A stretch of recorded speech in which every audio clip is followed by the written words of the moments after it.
It was put about by Diane Abbott that Jeremy being in charge of a Labour Party would mean that all of those voters who deserted Labour and gone to UKIP would come back. Well, let's have a little examination of that, shall we? Do you honestly think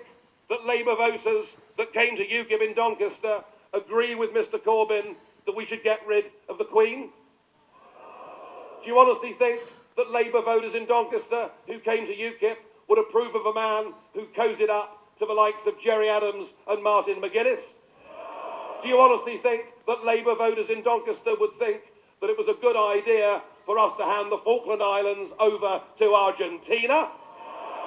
Do you honestly think that people in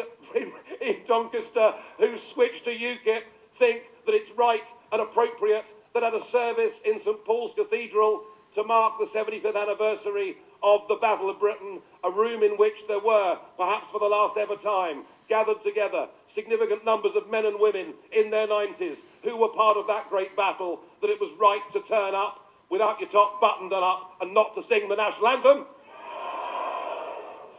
I think on all of those reasons, Corbyn is 1,000 miles away from those Labour voters that have come to UKIP. But there was perhaps just one area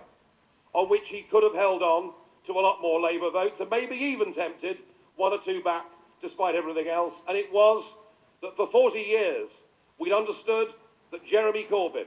this man, remember, of great principle, that Jeremy Corbyn, having been an avowed admirer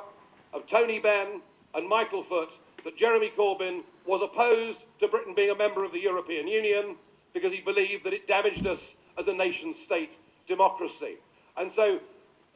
there was room to believe that Corbyn would stick to his beliefs. And yet, within a week of being in charge of a Labour Party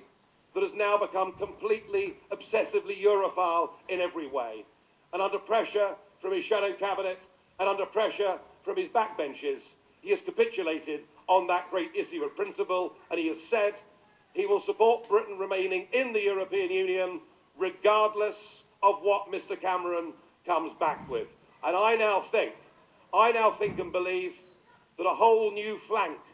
of the Labour vote in the Midlands and the North and Wales and right across this country, I believe that a whole new flank of the Labour vote is there for UKIP. I think Corbyn is a gift to UKIP.